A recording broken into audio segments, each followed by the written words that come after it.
네, 안녕하세요. 최원영의 책갈피 11번째 시간입니다. 제목은요, 예언가들의 말이 모두 맞는 이유는입니다. 자기 중심적으로 살아가는 사람은 자기 합리화가 매우 심한 사람입니다. 이런 사람은 자신의 행동이 정당하다고 스스로가 믿고 있기 때문에 타인의 실수를 용납하지 못하죠. 자신의 행동을 그렇게 할 수밖에 없다고 스스로 믿게 하는 이 자기 합리화는 특히 이기적인 사람에게 많이 나타납니다. 자신이 처한 상황을 자신의 이익에 부합하도록 마치 소설을 쓰듯이 상황을 논리적으로 그럴듯하게 바꾸기 때문입니다. 그리고 그것을 정당하다고 믿어버립니다. 현자들의 철학 우화에 남편이 세상을 떠날 때 아내에게 전하는 유언이 나옵니다.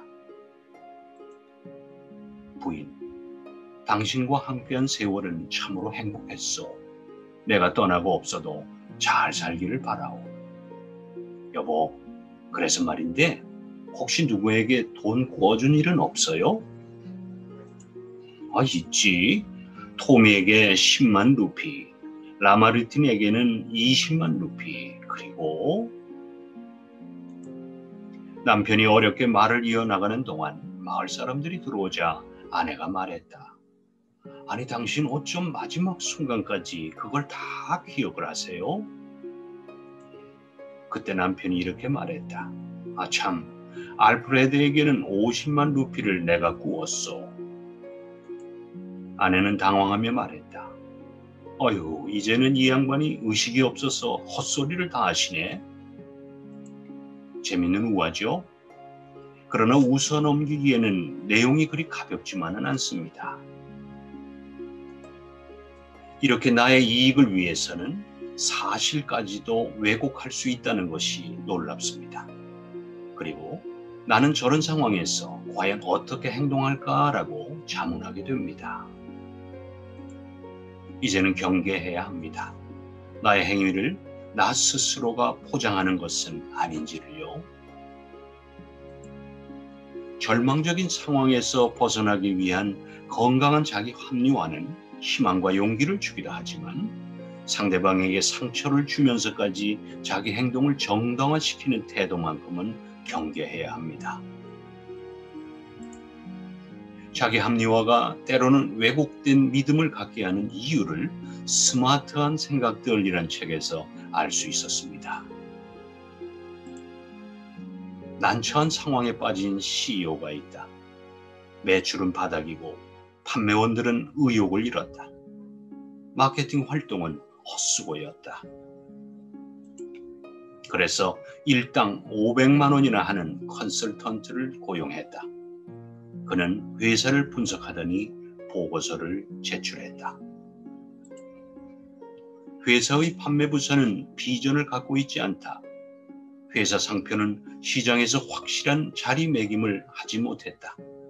나는 제자리로 돌려놓을 수 있다. 그러나 시간이 필요하다.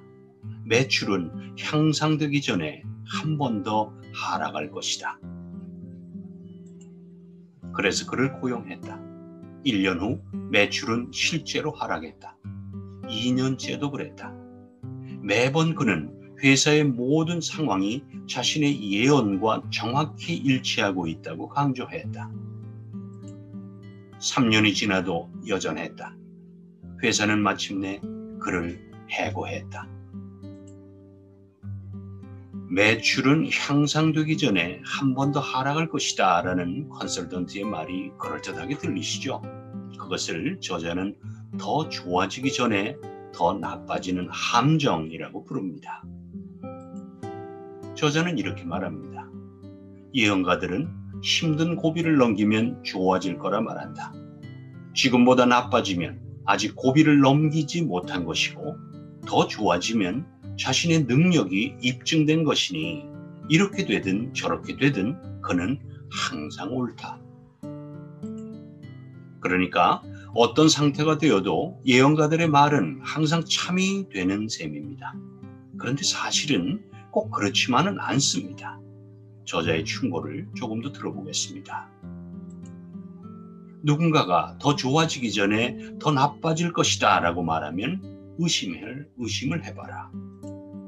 침체기에 들어섰을 때 우리가 할 일은 전문가의 예측을 믿고 지켜보는 것이 아니라 직접 실험을 해보는 것이다.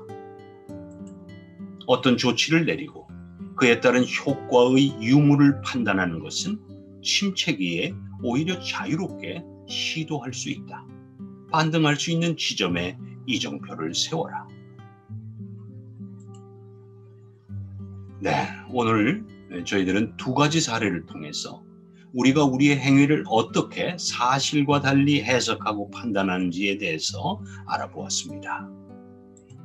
첫 사례에서는 임종을 앞둔 남편의 말을 자신의 이익이라는 관점에서 해석하고 있다는 점을 살펴봤고요. 두 번째 경영 컨설턴트의 사례에서는 전문가 집단의 예측은 틀린 것은 아니지만 우리가 경계를 해야 할 필요가 있다는 점을 알 수 있었습니다. 이제 조금은 알듯합니다. 나를 합리화시키는 태도가 상황을 더욱더 왜곡시키고 변질시킨다는 사실 말입니다. 그래서 예언가나 전문가의 말은 우리가 참고로 하되 결정만큼은 내가 해야 한다는 지혜를 이 사례에서 배울 수 있었던 것은 참으로 다행입니다.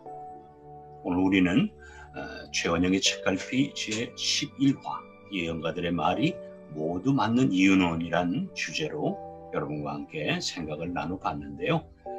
다음 일주일 동안 또 무더위가 기승을 부릴 텐데요. 건강 조심하시고 반갑게 다음 주에 뵙겠습니다. 고맙습니다, 여러분.